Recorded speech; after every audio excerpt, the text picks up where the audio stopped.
Ok, ahora corresponde platicar acerca del tejido nervioso. El tejido nervioso podríamos realmente platicar que las células están clasificadas en dos grandes etapas o formas, que serían las neuronas y la neuroglía. Y hay que platicar acerca de cada una de ellas por las particularidades que tiene. Vamos a empezar con las propiedades que cada una de ellas tiene. Hablar de la neurona es platicar que ella está muy especificada o basada en la excitabilidad y la conducción. Entonces las neuronas van a ser las que se encargan de recibir los estímulos del medio, transformándolos e integrándolos, así como transmitir impulsos e integrar cognición y también funciones motoras en el sistema nervioso. Y la neuroglía podríamos mencionar que pues son células que van a desempeñar funciones de soporte, defensa, mielinización, nutrición a las neuronas, regulación de la composición del microambiente, protección, formar parte de la barrera hematoencefálica, formación del líquido cefalorraquídeo y colaborar en la reparación de cuando hay daño cerebral. Entonces realmente las neuroglías funcionan mucho para apoyo de las neuronas y las neuronas pues son las que crean las funciones que nosotros manejamos de la interpretación de lo que ocurre en nuestro medio externo. Las neuronas entendemos que van a recibir eh, señales y que, bueno, son células especializadas y que tienen incluso también receptores sensoriales específicos que van a transmitir estos impulsos eléctricos y que dependiendo de este cambio de la polaridad eléctrica que ocurre en la membrana, va a ir llevando paulatinamente cierto grado de especialización entre unas neuronas y otras, haciendo que cada una de ellas tenga como que funciones particulares. Hablando de las características de las neuronas propiamente, podemos mencionar que, por ejemplo, su retículo endoplásmico rugoso es muy abundante porque contiene una gran síntesis de proteína y va a formar pequeñas vesículas aplanadas con los ribosomas unidos a las membranas y polirribosomas libres. En el microscopio óptico, estos acúmulos granulares distribuidos en el pericarión o lo que es el soma se les va a conocer como corpúsculos de Nissl. Estos corpúsculos de Nissl son muy característicos de la neurona, o sea, no los encuentras en ninguna otra parte y se tiñen intensamente con los colorantes básicos como metacromáticos, como la tionina y podemos encontrar estos corpúsculos de Nils pues prácticamente distribuidos en el neuroplasma del pericarión y en dendritas de mayor tamaño. Dentro de otra característica que pueda tener la neurona vendría siendo el aparato de Golgi. Este está muy desarrollado y se puede visualizar prácticamente desde el microscopio utilizando ciertas técnicas específicas de histología y bueno, normalmente dentro de las funciones que podríamos mencionar del aparato de Golgi es que es el que va a crear esas vesículas que van a tener neurotransmisores que van a funcionar para liberarse ya sea en la placa neuromuscular o a un órgano para enviar una señal química hacia ese órgano o hacia ese músculo.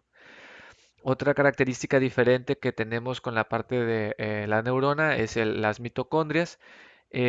Pues, ¿por qué? Porque son muy activas. Contienen una gran cantidad y están distribuidas en todo el pericarión o el soma y también vamos a contenerlas en las dendritas y en el axón. Cabe mencionar que estas mitocondrias se crean principalmente en el soma, no propiamente ni en el axón ni en las dendritas. Este, Dentro de los elementos que también podemos estudiar también son algo que vamos a llamar inclusiones. Las inclusiones son como agregados a la parte celular, o sea, no se identifican en todas las células, son como que particularidades de la neurona. Y una de estas inclusiones son los gránulos de lipofusina, que son de color amarillento, es un material lipídico acumulado y proviene de la vía lisosómica normalmente aumenta mucho en sujetos de edad avanzada y este material se acumula en forma de gránulos agrupados en densas masas que pueden llegar a teñirse de negro con ácido ósmico y también pueden llegar a colorarse con tinciones de rojo escarlata. Y el otro gránulo serían los gránulos de neuromelanina. Estos gránulos de neuromelanina se van a acumular también en ciertos lugares de las neuronas y bueno, va a haber zonas de un área en particular del tronco del encéfalo que vamos a conocer como sustancia negra o mesencéfalo, donde vamos a encontrar precisamente mayor cantidad de este tipo de sustancia de esta coloración, ¿no? Casi como oscura.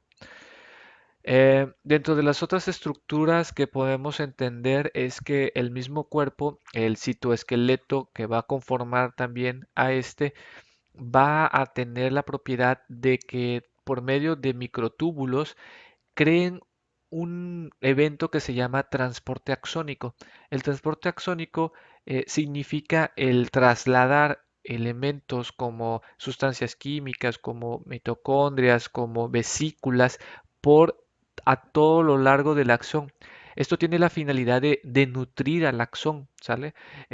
Porque evidentemente casi todas las estructuras que tienen las células nacen o las sintetiza la parte del cuerpo. Entonces, para que toda la parte de la neurona reciba los diferentes organelos o las vesículas, necesita transportarse por estos microtúbulos hasta las partes más remotas del axón, ¿no? Hasta las vesículas sinápticas del axón. Entonces, a eso lo vamos a conocer nosotros como transporte axónico. De aquí vamos a checar que nos pasamos al axón. Con respecto al axón, podríamos clasificar las neuronas por su tipo de axón, por así decirlo. Podríamos clasificar el axón como, digamos, neuronas de Golgi tipo 1 y neuronas de Golgi tipo 2. Recordemos una cosa, el axón es parte de la célula de la neurona, contiene la parte de interfase entre lo que es el axón y el soma, se llama cono axónico.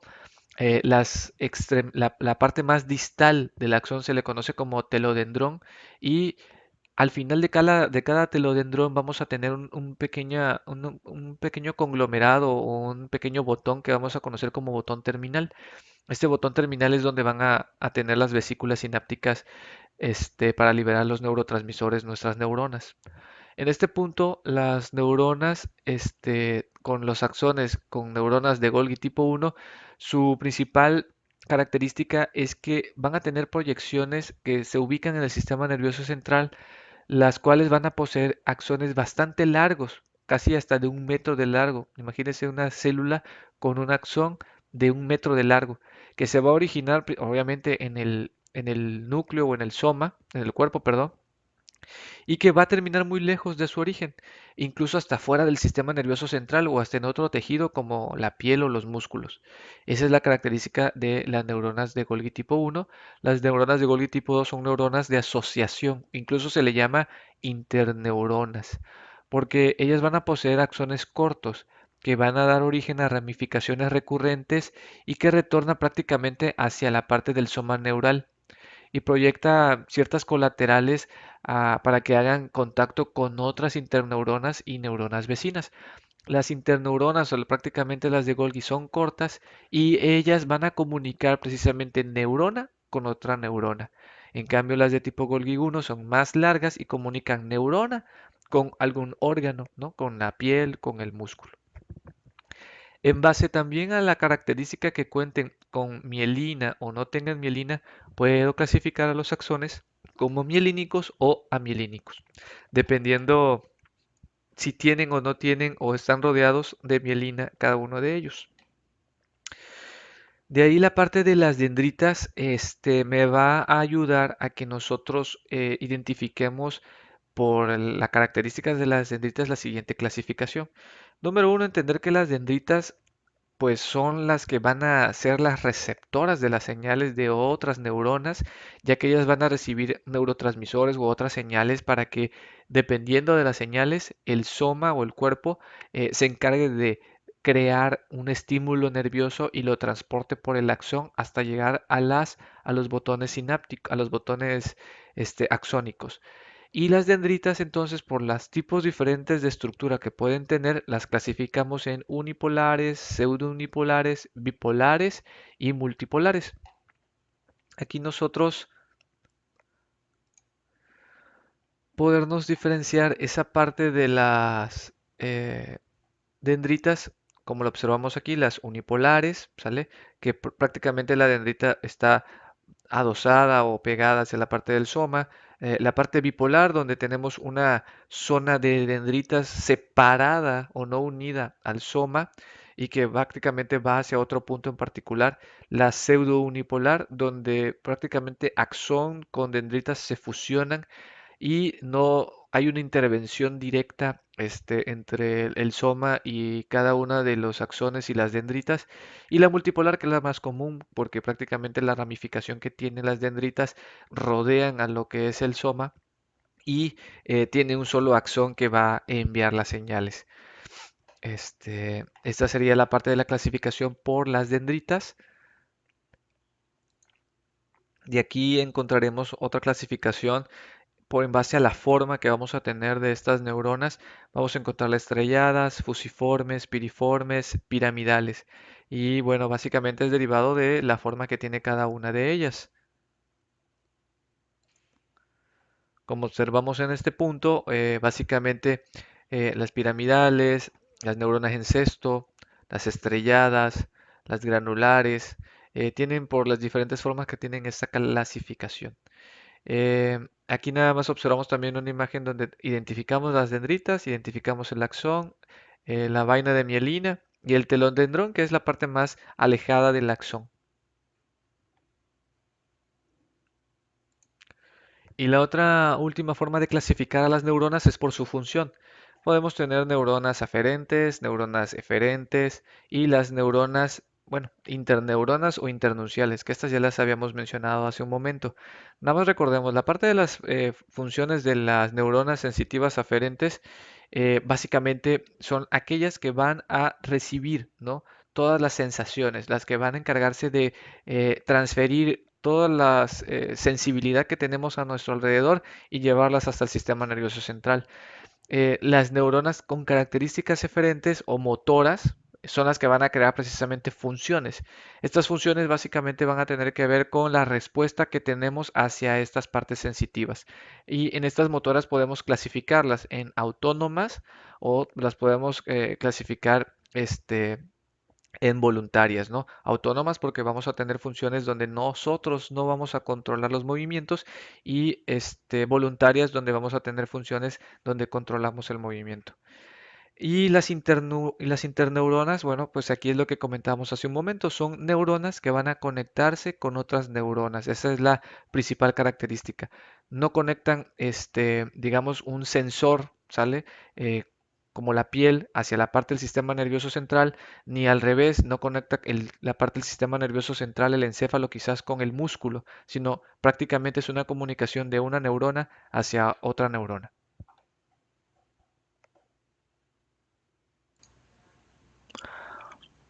La otra parte del tejido nervioso que representaría la neuroglía, tenemos que clasificarla en diferentes tipos de células que vamos a tener.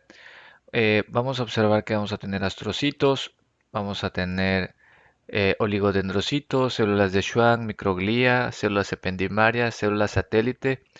Y bueno, de estas podríamos nosotros mencionar que hay unas que van a estar principalmente en el sistema nervioso central, por ejemplo, los astrocitos, los oligodendrocitos, la microglía y las células ependimarias se van a encontrar principalmente en el sistema nervioso central y las células de Schwann y las células satélite principalmente en el sistema nervioso periférico. Eh, Empezando con los astrocitos, bueno, hay que entender que son las células más grandes de la neuroglía. Su cuerpo celular da lugar a numerosas prolongaciones citoplásmicas de longitud y grosor variable que pueden formar expansiones laminares que se van a adherir a la membrana basal de los vasos sanguíneos, formando algo que vamos a conocer como los pies perivasculares. Hay una clasificación de estos astrocitos que vamos a encontrar astrocitos fibrosos y otros protoplasmáticos. Dentro de los fibrosos, se van a asociar con preferencia a las fibras nerviosas de la sustancia blanca y presentan pocas finas, largas y rectas prolongaciones, pocas ramificaciones, dándole a la célula su espacio típico de estrella en las impregnaciones argénticas. Y en la parte de los protoplasmáticos van a tener concentraciones de preferencia en la sustancia gris, que van a estar asociados a los pericariones, dendritas, terminaciones axónicas y las prolongaciones son más cortas y gruesas y ramificadas. Normalmente dentro de la función del sistema nervioso central, ellos van a colaborar con la regulación de los iones y los residuos del metabolismo energético que se acumulan en el microambiente neuronal, como los iones de potasio, el neurotransmisor glutamato y el neurotransmisor GABA. Van a facilitar también eh, que los metabolitos para las diferentes actividades neuronales van a modular la composición y la concentración de moléculas de los neurotransmisores, van a suministrar energía en forma de glucosa al sistema nervioso central.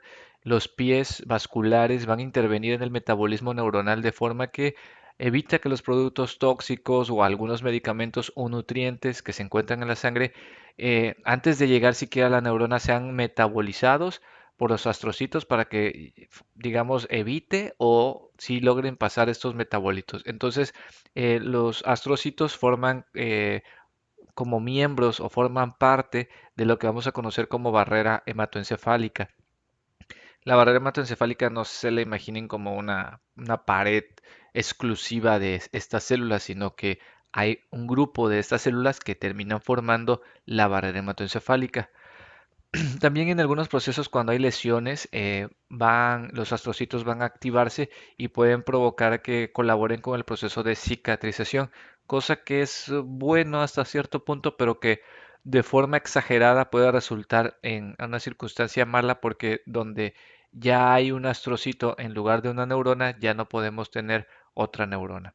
Y también va a participar en el sostén y en la guía de la migración y la neurogénesis desde el desarrollo embrionario hasta el adulto.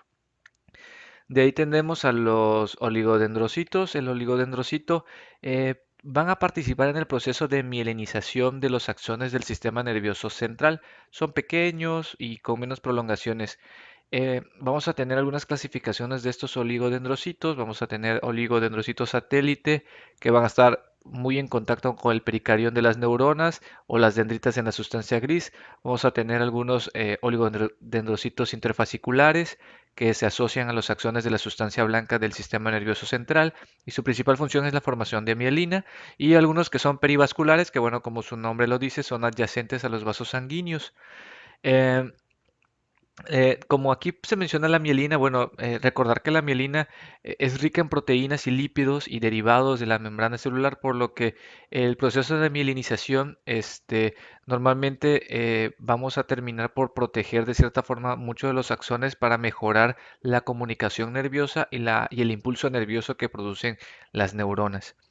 La microglía, la microglía, pues esta es muy fácil porque prácticamente son los macrófagos del sistema nervioso central y que básicamente se encargan de limpiar o de eliminar detritos o bacterias o algunos elementos o microorganismos que podamos encontrar.